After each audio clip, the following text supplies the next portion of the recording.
Welcome to Season 4 of The Breakdown, the official podcast of the Breakaway Roping Journal and calfroping.com.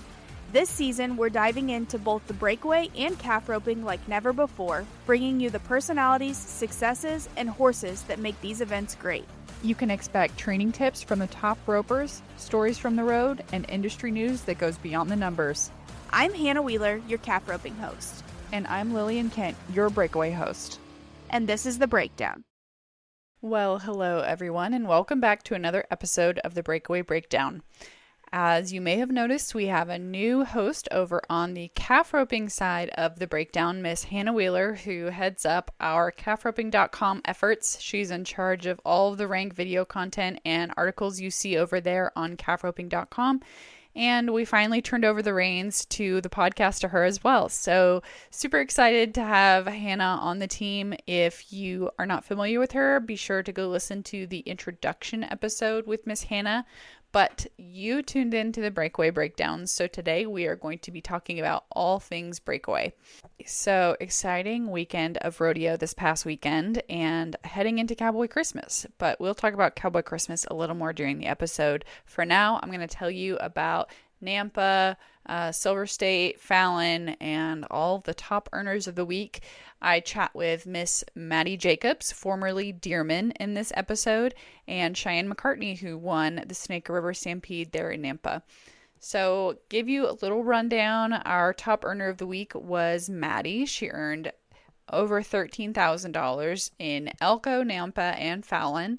Our number 2 earner of the week was Braylee Shepherd with over $11,000 won. She won those at Elko, Nampa, and Fallon as well. And then rounding out our top 3 was Cheyanne McCartney with $8,200 won at the Snake River Stampede and Elko.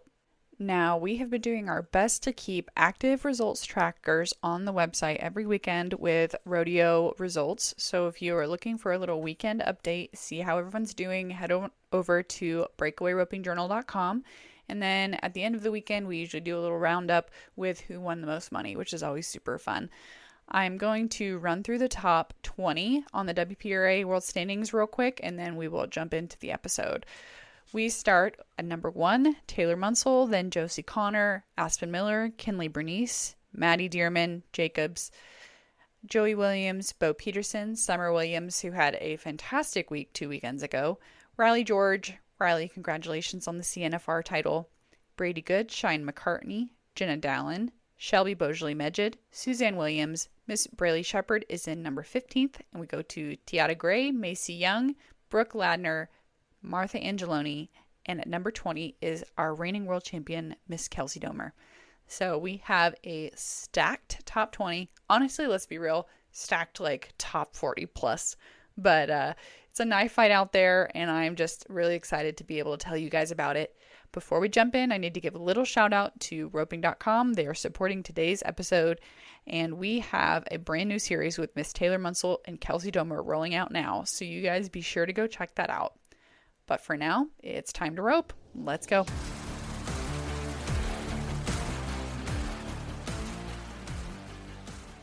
You have had a busy last few days. Let's kind of run through where you've been and where you've picked up those checks. Yeah, so I started my week on Sunday in Nampa at the Slack, and I was actually the last one out in Slack. And Nampa was different this year because, number 1, it was a little earlier in the summer, and it was a lot easier for a lot of us to get to. And then number 2, last year during Nampa in July, Whopper was sick. And I actually got to have Whopper out with me, so I was excited to have him in that setup. But I was last out in the Slack and knew my calf. I was a 1-7 on him and split the win. And then I drew up the very last perf on Saturday back in Nampa. And so we had some time in between. I'm in with Taylor Munsell and Braylee Shepherd. And we went to Fallon together, and I was a 2-8 there in Fallon and placed with that. And the 3C Arena put on a great jackpot for us to go to, Nevada's richest, that had 10,000 added. And I had Bebop with me for that trip and rode Bebop with the jackpot, got to have some good runs and placed in the average there. And then we went to Elko, and the calves at Elko were pretty fresh. They had 1 run on them. And these Elko calves will also go to several rodeos after, so it's kind of an important set of calves for us. They'll go on to Cody that I know of. And so I was one of the first runs on the calves, and they were pretty fresh. And so I saw mine probably about ear out, and he jumped coming out of the chute and just waited long enough for me to rope him. And I was a 1-8 there in Elko at the Silver State Stampede, which ended up winning it. And I was so excited to win a That, pair of Garcia spurs. yes, and that paid a lot. Elko did. Yes. Yeah. And this was the first year they had Breakaway. So what an outstanding rodeo to have on your June list. Mm-hmm. Mm-hmm. Yep. And then after Elko, we went back to Nampa, and my second calf at Nampa was real good. At that point, some of them were letting off, and some of them were still pretty strong. And mine stayed strong, and luckily I took a strong start at him and was on the barrier, and I was a 2-1, which placed in one of the last holes of round 2. And then short go Saturday night. I knew my calf was a pretty good calf, but he hadn't run since Sunday. And so I wasn't real sure if he was going to let off or stay strong for me. And I just saw too much of a start on him. He stayed pretty strong, and I was pretty late. And I just went and got him down and was a 3-1 to place in the average. But I was just really thankful because before this last week, I was honestly scoring terrible, like running through the barrier worse than I ever had in my life. And so that was a focus for me coming into this week, was to just score. And I was also happy to be consistent, just catching as well. Mm-hmm. Yeah, it's like when you want it so bad and you start trying to hit the barrier, sometimes you get into this rhythm that's just not right. Yeah, yeah, you can either look at it of a standpoint of I'm going to be right on the barrier every single time and, win the rodeo. But then again, that increases your chances of breaking the barrier. And so, Yes. I mean, depending on what the setup is, which is kind of the lesson that I learned, I went out pretty early. I left at Window Rock, which was the end of May, Mm-hmm. and a lot of those rodeos were circuit rodeos, and not a whole lot of the top 15 were out yet. And so I should have scored and stayed off the barrier and placed rather than trying to win every single rodeo. Okay, but now you've been hitting the barrier and scoring a little bit smarter, which I mean, you were trying to do all along, but you were really aggressive initially. Yeah, yeah. Just, I guess, getting better goes and using my head a little bit more pays off. Yeah, well, this is your third year pro rodeoing pretty hard. Second year of rodeoing hard. My very first year, I was still doing school and just went to a few rodeos, and so Okay. that's also another advantage. Like last year was my first full year on the road, and so now I have a better idea of which rodeos I want to enter and which I want to avoid, and which horses to ride where. And I'm also thankful this year that I kind of learned my lesson to space out my horses a little better. Like I have Whopper with me right now, and my yellow horse is at home with my mom, and Bebop is resting where we stay during the summer at the Webster's house. And so I'm kind of glad I've learned my lessons after my first year on the road, and I feel like I'm a whole lot smarter by it. Mm-hmm. Because I remember that, like, really the first time we started talking was when you won the NFR Open, and that was like kind of a crazy year. You just did a handful of rodeos, and then last year was your first big year hauling, and then you decided to forego the full-time job and keep rodeoing with us. Yeah, that's right. I'm actually a professional rodeo cowgirl, and I have Yeah. nothing else on my mind this year besides rodeoing. And so I guess that's Mm-hmm. another aspect. I can put more thought into it rather than, doing school in between rodeos or whatever. Mm-hmm. Well, that's totally different. I've had some experiences where it's almost like it's easier when it's all for fun and it's all, oh, let's see what happens. Let's just go for it. There's no pressure. And then, like you said, there's this, I'm a professional rodeo cowgirl now, and this is how you're going to make your living, and things change a little bit. Yeah. I guess I kind of struggled with that mentality more so when I wasn't rodeoing, because it felt like, in just the day to day when I wasn't going to rodeos, I was just roping and practicing, and I Mm-hmm. felt like I needed to be doing something more for myself.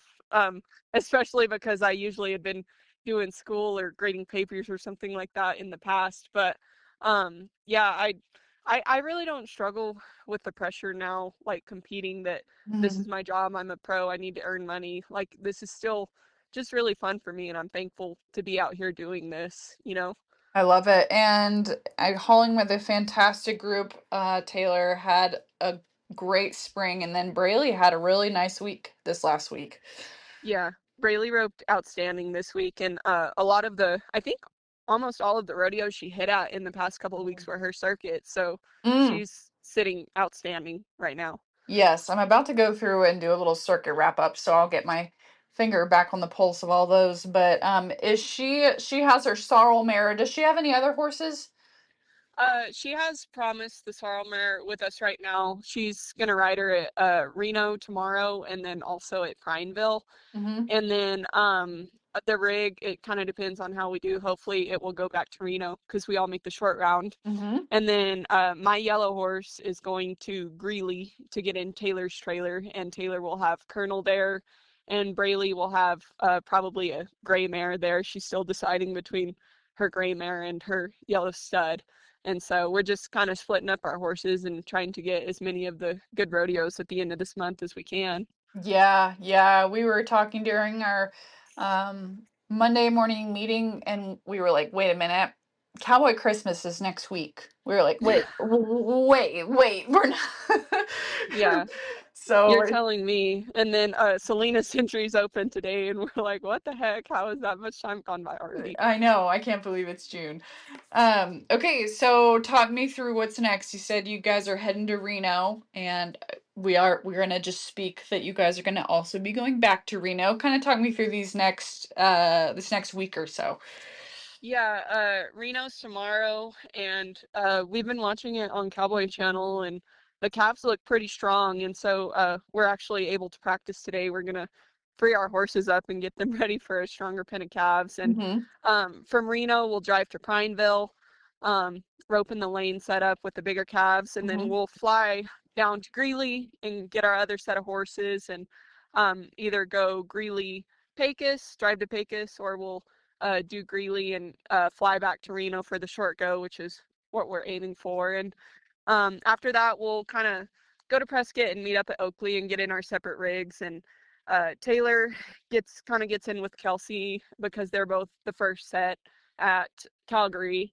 And then I'll actually be alone. My mom's going to help me drive a little bit because I'm in the second set of Calgary, and I'll Mm-hmm. get to hit quite a few of the 4th of July rodeos before then. But yeah, just hoping to keep scoring smart and keep catching and see what happens. Maybe keep the momentum going. Yeah. Now at Prineville, is that run in kind of roll and start with the long shoot? Is that a trickier score or is it an easier score? I mean, that's probably a loaded question, but Prineville is actually a lane setup, and so you'll have 2 lanes, well, 3 lanes, but in the breakaway, you only have to use those 2. And they rope big old calves at Prineville. Usually they get yearlings up and then just rope them once and then turn them back out. And so someone will be on horse pushing the yearling out of the middle lane, and mhm. then you'll be following him down the calf open lane. And that's honestly kind of the tricky setup to me because lanes are very, very new to me. And usually you just pick a point on that middle lane that the calf gets to and follow him out. And then you also want to make sure that you get a chance to run your horse through the barrier, like during when people are warming up for the slack or whatever, because horses will see the barrier as kind of like a standalone. They usually don't run through a barrier in the middle of an arena like that. Mhm, mhm. So yeah, that's a fun one, but it's also tricky. You got to keep a close eye on where the cap is and kind of read him, like if he's running real hard or if he's, just loping. Yeah, yeah. And which horse are you gonna have at that setup? Whopper. Okay, awesome. Yeah. I'm sure he or Yellow would be really good for that. Yeah, I had Whopper there at Prineville last year, and he actually didn't really like it. So we're gonna put a bid on him there because last year when I was holding him in the corner as the guy was running by me on a horse, he kind of freaked out. So we're gonna put some stouter on him, and hopefully he'll sit in the box a little better. Okay, yeah, because you usually do the hack on him, so Yeah. okay. Fun. Well, I'm sure, like I said, it's a great rig to be in, and sounds like you guys have a good plan with it. I was gonna ask because you were rattling off rodeos, and then you throw in Pecos. Is Pecos kind of a weird, like, little side quest to like come back down to Texas and go to this random spot? Yeah, it's definitely hard to get to, and this is the first year I'll be going to it, like after, being up north and rodeoing. But number one, if you're a Texas circuit, it's kind of hard for you to miss that one because it's, such a big player in the end of the year standings. And then number two, Pecos is all around a great rodeo, and they added more money this year than they Mm, have in the past, so that made it hard for us to miss, but right. definitely worth going to. I think that's about it for me. It's really hard to keep everything straight, but it's fun to hear about the plans, and I feel like, maybe if I listened to you guys all day, I would really get everyone's circles in my mind, but it's fun to hear about them. Yeah, I definitely have to keep a planner with me because I don't remember it myself in my head. I've got to look at it in writing, and it's also kind of cool to see how everyone else plans out their routes and their 4th of July.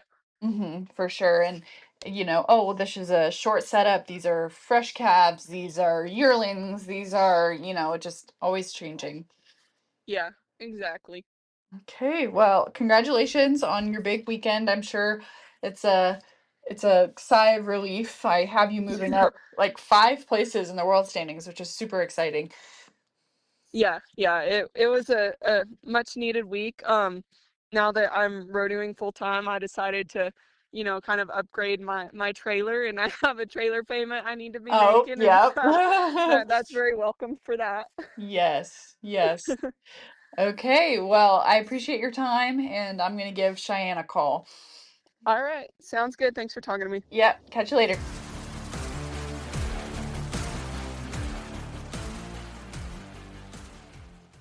Hey guys, I just need to take a quick break from today's episode to tell you a little bit about roping.com. Get unlimited access to roping.com's comprehensive tie-down, breakaway, and team roping video library and learn from world champions Caleb Schmidt and Shad Mayfield, as well as top trainers Logan Harkey and Justin Mass. Rope with legendary breakaway ropers like Larry DeGuy, Hope Thompson, and 2024 NFBR World Champion Kelsey Domer. Plus, binge hundreds of hours of live and archived ropings, including the Cinch Timed Event Championship, the Patriot events, and more. Now, let's jump back into the episode.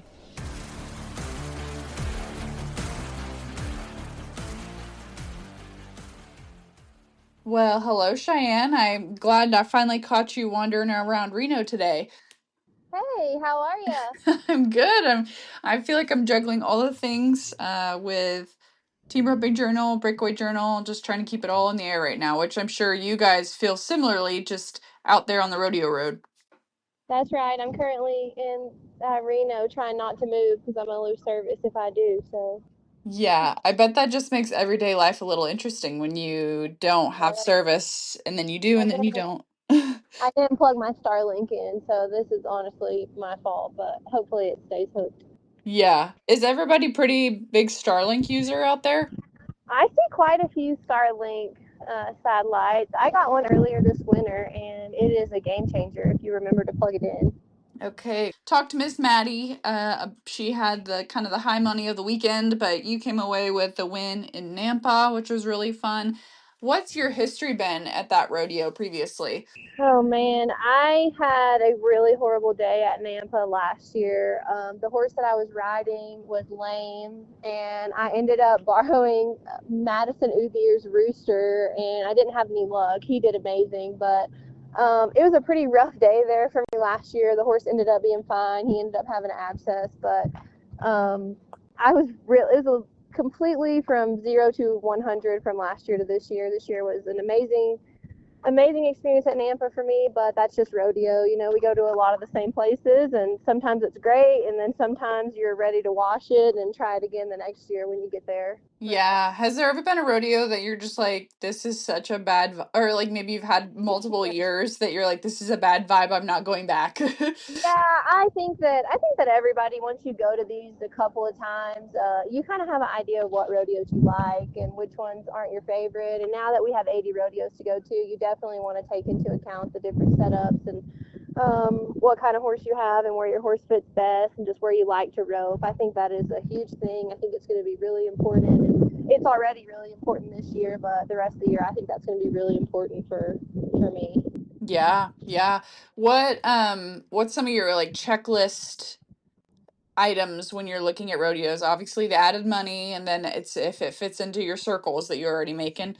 Yeah, I would say one of the most important thing is the tour rodeos. You got to get to all the tour rodeos. I didn't go to California, so I missed those, and then I usually miss maybe a couple later on in the year because of like I go to Dodge after Cheyenne and whatnot, and that's a tour rodeo, I'm pretty sure, and it's also a big circuit rodeo for me. So you're gonna miss it. I'm gonna miss maybe a few tour rodeos, but that's really important. The added money, of course. If you can make it there, hopefully if you can get there, ride your own horse, or if you can fly there and mount out on something that you like to ride or whatnot. But there's Mm-hmm. definitely a lot that goes into it. But I would say added money, tour rodeo, and the logistics of making it all work would be the three most important things. Mm-hmm. Yeah. Having a good community and friends. You said like you rode Madison's Rooster at Nampa, and having people that you can hop on their horses if you need to. Yeah, last year when I was on Maddie's horse, Jackie was actually riding one of Larry D's horse, the roan horse Trojan that Jackie Mm-hmm. owns. And she's like, "Where's your horse?" I'm like, "I don't know, something's wrong with him." And they actually let me take that horse for a few weeks, and I ended up coming home in August, but I had him for a few weeks, and so I think as soon as I did good at Nampa, they both text me, and I thank them both for helping me last year because it was a pretty rough end of the summer for me last year, and it's taken Mm, me a lot of work to get back rolling and doing good at the rodeos. I feel like I had a great fall futurity season, but the rodeo's not so much. I was just fighting to get in the top 30. So having those people and those friends that step up, and even if you're not close with them, that just lend a helping hand and are truly there to help you is so important, especially during the low times because it's not I'm not ever going to say anything about this is easy, but when you're doing good and you're winning and you have a horse you like and all those things and your horse is sound and happy and fine, it's a lot easier than when you're struggling. So yeah. I think that is a huge part of the rodeo community, and the biggest thing about all of this is, to be there when people need you, and it's just really cool. Mm-hmm. I didn't know you'd gotten to ride Trojan a little bit last year. Yeah, I picked him up. I picked him up after maybe Cheyenne or something, and I ran a few calves on him, and I rode him at the Old West Futurity. He did great. I messed up in the short round, but I won Gordon on him. I placed at Ogden on him. I rode him at like maybe 4 or 5 places, and then ended up going home in August. So sent him back to Larry D and Jackie. But he was awesome to ride, and I'm really grateful that they let me ride him when I needed something. Mm-hmm. So you mentioned that the end of the year last year was a little bit tough. Had success in the futurities, but that almost feels like an entirely different world just because of the horses and the scoring. And um, how do you think you were able to turn things around this year? I mean, we started talking about Nampa, but we can just zoom way out. Yeah, no, totally. I would say that this I have a horse that fits me the best of any horse I've had in a really long time. I think that's the most important thing. I'm back 100% feeling healthy and strong. I think that's another really important part. And I don't know. I just think sometimes you have to, if what you're doing isn't working with your body or your horses or whatever it is. You just have to change some things, and that was kind of me last year.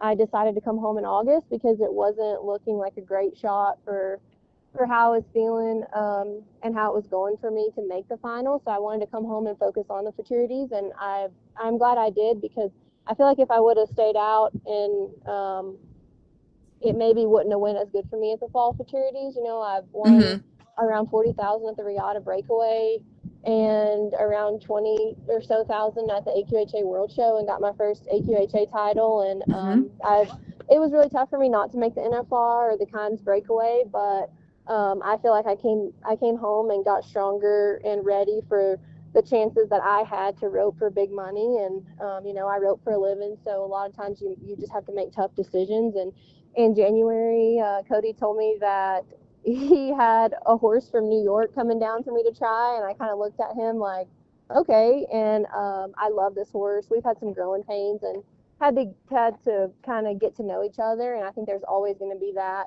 even on a horse that you've had for a long time. And so, and my 6-year-old Woody Be Tough Teddy is doing really good that Cody trained. I really wasn't expecting him to be my number 2 horse, and I'm sure there'll be some growing pains with him. I'm going to ride him at a few places, and he may not be perfect, but I was able to do good at some big ropings on him. So I just think that I think you just have to keep pushing and doing the hard work, even when you're not seeing results then. And fortunately for me, I have a great support system and people that push me and are there for me, even when it's tough, and believe in me. And so I think that makes a really big difference too.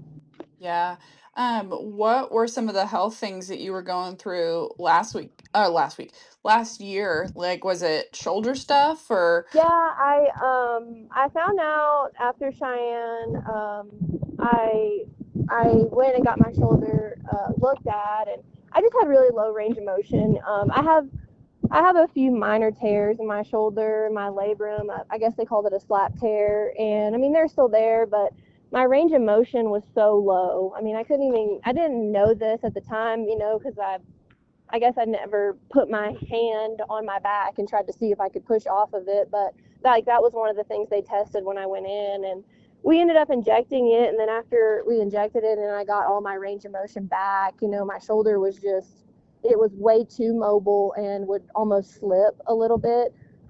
Dr. Chance Henderson in Colorado, I went and saw him, and he told me, he said, we're going to inject it, and then we're going to do PT, and we're hopefully not going to have surgery, but if that doesn't work, then we're going to have surgery. And so I wanted to give myself a really great chance to get my body back strong, and feeling good. And I'm glad I did, because like I said, it was really tough for me to come home that early in the season last year. I've never left for the summer and not completed the season, but it's just one of those things where my body had to come first. And I'm glad that I did it, and it ended up working out. And it's worked to keep it feeling good, but it feels really good now. So I have a great team, top tier performance in Decatur. Jim Bowie and his crew work on me, and when I'm at home, and send me workouts and help me to stay on top of it and just keep everything where it's supposed to be. Nice. Yeah. It's like once you get it going good, you can keep it going good. But like you said, once you're going down the wrong track, you kind of have to stop and reset sometimes. That's right. And I've never really dealt with any kind of injury with my body. And so it was pretty tough not knowing what I was expecting, or not knowing what to expect or what was going to happen. I was really freaked out by surgery. And so I don't know if that's something later on down the road that might have to be done, but I'm fortunate I haven't had to do it yet, if that is the case. Mm-hmm. And then you said Lexus came from New York? Yeah, my friend Emily up there, she's had her for a while, and Cody knows her and has seen the horse quite a bit, and just happened to ask her if she would maybe consider selling her, and it was her baby, so we were pretty shocked that she did. But yeah, I'm not sure where she got her from before, but she's been in New York for the last several years and going to a bunch of rodeos up there. How old is she? She's 11. Okay. What would you say? You said she's fit you better than a lot of the horses you've had previously. What does a horse that fits Cheyenne look like or feel like, I guess? I think a lot of it is feel, a lot of it is their timing. We're still kind of trying to get together completely in the box, and I think that just takes kind of getting to know each other. But I would just say timing. That's not really something that can be explained. I like a quick-footed horse that runs, but also rates the calf. I don't want them to overrun the calf or get bumper to bumper to a calf. That's just not really my style. And I don't like a super, super free horse, which is kind of a catch-22, because if you have a horse that is tighter and you get to reaching on them, they can start anticipating the stop too much. But she seems to be doing good. I've been trying to just kind of save her for the bigger rodeos and big jackpots and things like that. But I don't know. A lot of it is really a feel. The breakaway is so tough because they have to score good, they have to run, they have to be flat-footed, and they have to kill the rope and break the string off, but they can't do it too soon because then they don't let you get your rope on the calf, and catching is a big part of the game. It sounds really tough. So you said that she's been getting the call at the bigger ones. Have you been riding Teddy at the other ones? Yep, I rode him at Spicer Grip and the Windy Ryan. It was pretty tough for me to ride him at the Spicer Grip because I had Lexus with me coming from Guyman, and there's 130 girls entered, adds great money, and I knew it was going to pay really good. But I won it on him, and he works really good. Cody gets all of the credit for that horse. We had that horse as a 3-year-old, and Cody, we sold him just because the futurities, I mean, there was the World Show and a few things to go to, but it wasn't like the futurities are now where, you know, there's 6 or 7 great places to go. And so sold him and ended up getting him back last year at the beginning of the year, and have taken him to the futurities. And I'm gonna ride him at Greeley and just kind of see how it goes there. Cody's rode him at a lot of rodeos, and it doesn't bother him if something is maybe a little greener or that he needs a little help. So I don't know, we'll see. The breakaway is tough. You definitely have to have a horse that knows their job and that you're not messing with the horse too much so you can focus on roping. But I'm feeling confident in him. I don't know that I'll ride him everywhere, but I think that he'll be a good backup horse for me this year as he continues to get more solid. Well, I was going to say maybe, you know, if a listener hadn't been totally keyed in, I mean, you made Houston short go with Lexus. Like I said, you won Spicer Grip, won Windy Ryan. Just some big finishes for you this year, and now you have Lexus and you're onwards and upwards to the summer. Yeah, it's exciting. You know, you never know. We're pretty early in the summer. I mean, it's just getting started, and I think I've been to 23 rodeos. Reno was maybe my 23rd rodeo, so there's a lot left. We get to count 80 rodeos this year, and so you just have to try to make them count. You know, I think that it's going to be exciting to see what it takes to make the NFR this year, and how everyone strategizes and plans it out. But it's just it's really exciting. Yeah.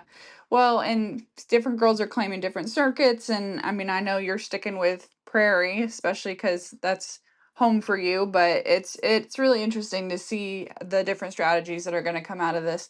Yeah, it really is. You know, I left from Woodward to go to Vernal, and then I flew back home for Ponca City because it's one of the better circuit rodeos for me. It had 6,000, and so it's madness. You know, it's kind of you're out here. There's one horse at home. There's one horse out here. I'm fortunate to have a really good traveling partner this summer, and I think we're going to work really well together and just give it our best and see where we end up.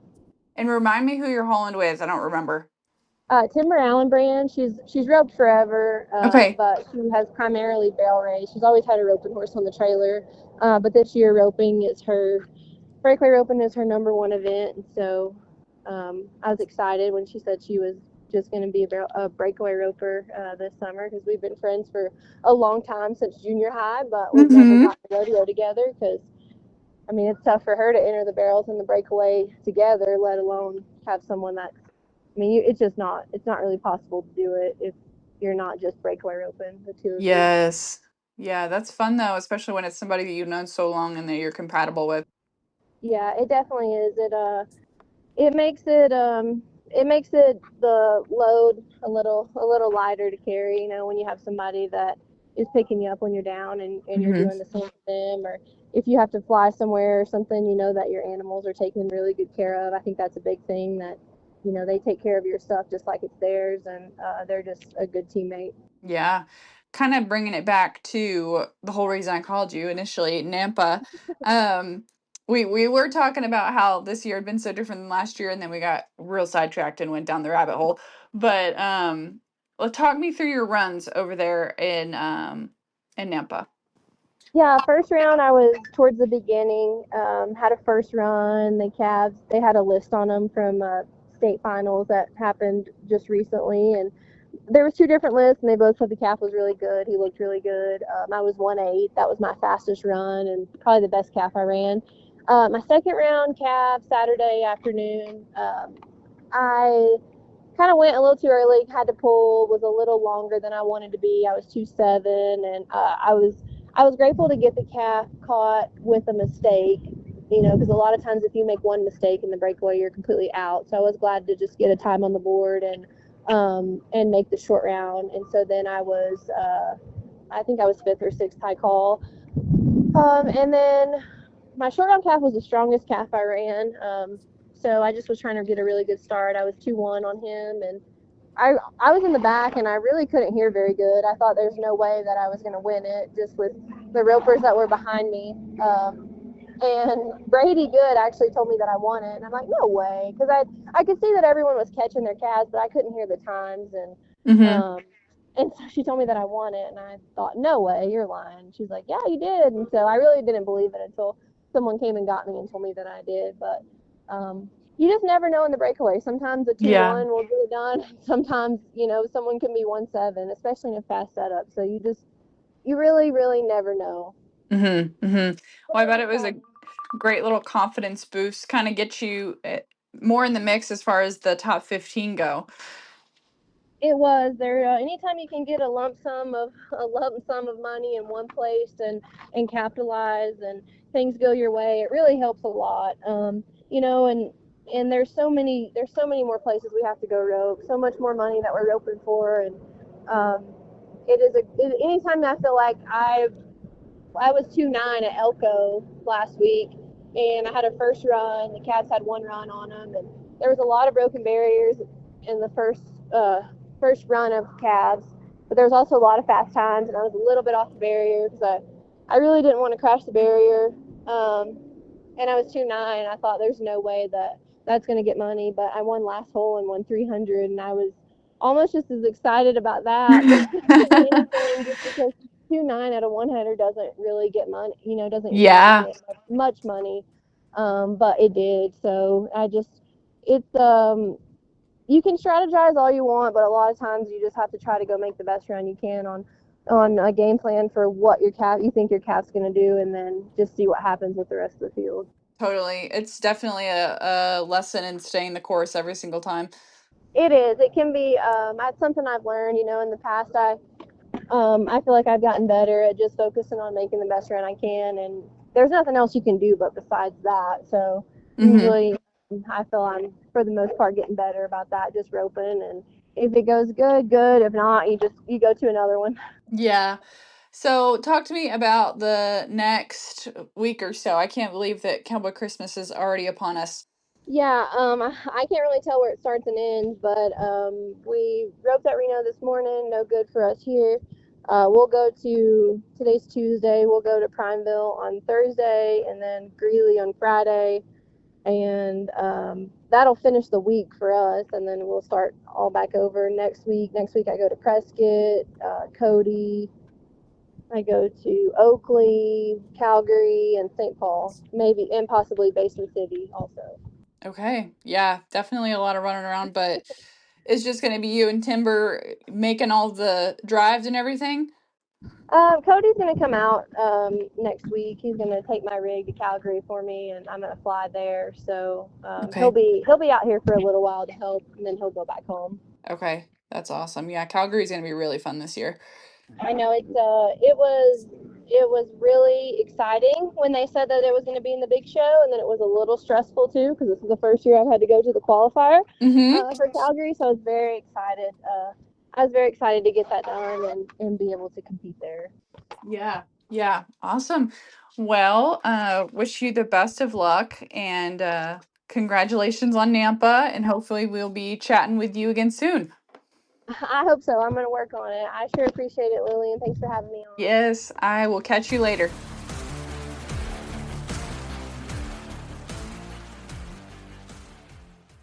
All right, guys, thanks for hanging out with me as we talked with Miss Maddy Jacobs and Cheyanne McCartney. Feel like Cheyanne and I went on a little bit of a rabbit hole conversation adventure, but that's usually how these types of interviews go. It's just chatting about the rodeo road and things just kind of pop up as they come. So glad you guys took time to tune in today. A special thanks again to our supporter roping.com for sponsoring today's episode. And remember, you can check out a bunch of fantastic breakaway roping coaches over there on roping.com. We have Larry D. Guy, Hope Thompson, Martha Angeloni, Danielle Lohman, Sarah Angeloni. The list continues. So we will catch you guys next week. And until then, stay safe. Talk to you later.